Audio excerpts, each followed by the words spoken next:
to think night shifts were creepy because of the silence. Empty parking lots. Fluorescent lights buzzing overhead. The vending machine humming in the corner. That strange feeling that every small sound is louder than it should be. But after what happened to me, I don't think it was the silence that scared me. It was the way the silence felt arranged. Like someone had cleared the whole place out on purpose. This happened 3 years ago, when I was working security at a self-storage facility outside Columbus, Ohio. The place was called Red Pine Storage. There were about 400 units, lined up in long metal rows marked A through K. During the day, it looked normal. People came in with moving trucks, old furniture, boxes, bicycles, Christmas decorations. But after 10 at night, the gate locked, the office lights stayed on, and the whole property became a maze of metal doors, cameras, fences, and shadows. My shift was from 10 at night to 6 in the morning. The job was simple. Watch the monitors. Walk the property every 2 hours. Make sure nobody was sleeping in a unit or breaking into one. On my first day, my manager Ron walked me around with a ring of keys and a clipboard. He was in his late 50s, heavy-set, gray mustache, always looked exhausted. Most of the tour was boring. Then we reached Row H. Row H was in the back, near the drainage ditch and the fence. The pavement sloped downward there, and the lights didn't cover the corners very well. Ron stopped in front of the row and said, "Don't spend too much time back here." I laughed because I thought he was joking. He didn't laugh. I asked why. He said, "Bad camera coverage. Motion lights unreliable. We've had people cut through the ditch." Then he looked at me and said, "If you see someone back here, don't be a hero. Go back to the office and call police." At the time, I thought it was just standard warning stuff. Looking back, it felt more like he was remembering something. The first 2 weeks were quiet. I brought coffee, a hoodie, and my laptop. I watched the monitors, walked the rows, and listened to podcasts to stay awake. The place had its own rhythm at night. The gate clicked when the metal cooled. The office fridge popped every few minutes. Outside, the rope on the flagpole tapped against the pole whenever the wind picked up. Tap. Tap. Tap. After a while, that sound became part of the night. Then came my third Friday. It was raining lightly, cold enough that my breath showed when I walked outside. The pavement was wet, and every security light had a blurry orange reflection underneath it. At 12:13 a.m., I heard the gate keypad beep. One short beep. I looked up at the monitor. The gate didn't open. The camera showed the driveway, the keypad, and part of the road. Nobody was there. No car. No headlights. No person standing in the rain. Then it beeped again. I checked the computer. Attempted entry. Tenant code 4189. Unit H17. Row H. The account was suspended for non-payment. That meant the gate should not open. I stared at the monitor. Still nothing. Then the office phone rang. Nobody ever called that phone at night. I picked it up and said, "Red Pine Storage, this is Mark." For a few seconds, there was only static. Then a man's voice said, very softly, "I forgot something." His voice sounded far away, like he was standing at the end of a hallway. I said, "Who is this?" He said, "I forgot something in H17. I looked at the monitor again. The gate was closed. The driveway was empty. I asked, "Are you at the gate?" The line went dead. I should have called Ron right then. But I was new, broke, and didn't want to sound scared over a phone call and a bad keypad. So I wrote it in the shift log and tried to forget about it. At 2 a.m., I started my patrol. The rain had slowed down, but the air felt colder than before. My flashlight caught little sparks of water on every padlock. Rows A through E were fine. When I turned into row H, the motion lights clicked on one by one. Click. Click. Click. Each light stayed on behind me for maybe 20 seconds, then shut off again. So as I walked forward, the row lit up ahead of me and disappeared behind me. That was the first time I felt like the place was closing in. H17 was halfway down the row. The door was shut. The lock was still on it. But there was something on the ground in front of the unit, a small cardboard box, about the size of a shoebox. The strange part was, it was dry. Everything else was wet. The pavement, the doors, my jacket, my gloves. But the box looked like someone had just placed it there. I shined my flashlight on it. No label. No tape. No address. I didn't touch it. I lifted my radio and said, mostly to make myself feel better, unmarked box outside H17. The radio connected to the office base station, so a second later, I heard my own voice echo from far away inside the office. Unmarked box outside H17. Then, underneath the static, another voice whispered, open it. I froze. The rain tapped against the metal doors. I slowly backed away. That was when the motion light above me went out. The whole row went dark except for one light farther down. Then something inside H17 knocked 3 times. Knock. Knock. Knock. Not loud. Slow. Controlled. I ran. I don't mean I walked fast. I ran all the way back to the office, slipped near the gate, got inside, slammed the door, and locked it. For a minute, I just stood there breathing hard. The office was warm. The heater smelled like burnt dust and old coffee, but when I looked at the monitor for row H, the box was gone. At 2:24, I called Ron. No answer. I called again. Voicemail.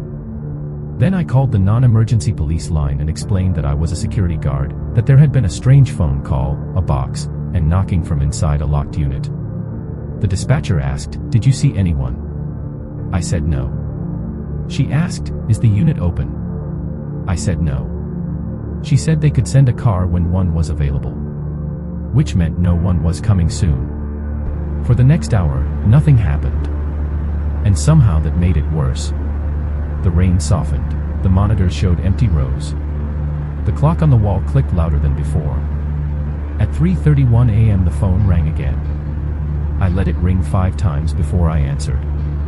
I didn't say anything. A man breathed into the phone. Then he said, "You didn't open it." I hung up. Immediately, the computer chimed. Attempted entry. Code 4189. Then again. 1, then again. 1, outside, the keypad beeped each time. But on the camera, no one was standing there.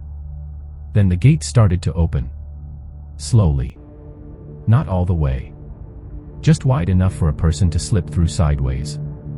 The access log still said denied. I locked the inner office door that led to the storage yard. As I turned the deadbolt, I saw movement through the small window in the door. A figure crossed between 2 rows. Tall. Dark raincoat. Hood up. He wasn't wandering. He moved like he knew exactly where the cameras couldn't see him. That was the moment I understood. The phone calls. The box. The gate. The camera dead spots. It wasn't random. It was being done. I called 911. This time I told them someone had entered the property and I was alone. The dispatcher told me to stay inside and keep the line open. I watched the monitors. Camera 7 showed row H. The man was standing in front of H17 with his back to the camera. He placed one hand flat against the metal door. The roll-up door lifted. Smoothly. Like someone inside had opened it. For half a second, the camera adjusted, and I saw shapes inside. Old furniture. Plastic bins. A mattress standing upright. Then the feed cut out. Camera 7 went black. At the same second, the office lights shut off. Not the monitors. Only the lights. The heater stopped. The vending machine stopped humming. The whole office went cold. The dispatcher's voice broke apart. "Stay inside, officers are." Then the line died. I checked my cell. No service. I turned toward the front window. The blinds were closed. They had been open all night. I had not touched them. On one of the monitors, camera 2 showed the side lot. A white box truck was parked there. No logo. Back door open. Ramp down. 2 people stood at the bottom of the ramp. The man from row H, and someone shorter beside him. Between them was the same cardboard box. Dry. The shorter person picked it up and turned it toward the camera. Written on the side in black marker were 2 words, for Mark. My name. My name was not on my uniform. It wasn't on the office door. It was only in the employee file and the shift log. That meant they knew who was working. Or they had already been inside. I went to the rear door, thinking I could run to the gas station at the corner. But Ron's office chair was wedged under the handle, from the inside. Someone had blocked the door. Then I heard tapping on the front glass. Not knocking. Tapping. Tap. Tap. Tap. The same rhythm as the flagpole rope. Through a gap in the blinds, I saw boots outside the window. The landline rang again. I didn't answer. After a few rings, the answering machine picked up. Ron's recorded voice said, "You've reached Red Pine Storage. Leave a message and we'll get back to you during business hours." Then the beep. A man's voice said, "You're walking the wrong way." The message ended. I backed into the bathroom and locked the door. It was the only room with no windows. I sat there in the dark with my feet pulled up, one hand over my mouth, listening. A few seconds later, the front office door opened. Not forced. Opened. Keys jingled. Wet footsteps came inside. 1 pair. Then another. They moved slowly, like they owned the place. A drawer opened. Papers shifted. The office chair rolled across the floor. Then someone picked up the phone. I heard a man say, close and calm, "He's still here." Pause. No. He didn't open it. My whole body went cold. The footsteps came closer. A shadow moved under the bathroom door. The doorknob turned. It stopped against the lock. Then someone leaned close to the door and whispered, "Mark." Not loud. Almost gentle. Then the footsteps moved away. For a while, there was only rain. Then the motion lights outside started turning on. I could see the glow under the bathroom door. Click. Click. Click. Starting near the office. Moving away. Down the rows. Like someone was being guided through the facility. My phone buzzed. 1 bar. I called 911 again and whispered as fast as I could. This time the dispatcher stayed on the line. She said officers were at the front gate but couldn't get in because the keypad wasn't responding. I told her people were inside the office. She said, "Sir, officers are looking at the office right now. They do not see anyone inside." I looked under the bathroom door. The office lights were back on. Then 3 knocks hit the bathroom door. Knock. Knock. Knock. The lock popped. The door opened 2 inches. I screamed. Through the crack, I saw the office. Empty. The front door was closed. The blinds were open. The monitors were on. The chair was back at Ron's desk. Everything looked normal, except for the cardboard box sitting in the middle of the floor, facing the bathroom door. A few seconds later, red and blue lights flashed through the window. Police forced the office door open and found me shaking in the bathroom. There was no box. No wet footprints. No Polaroid.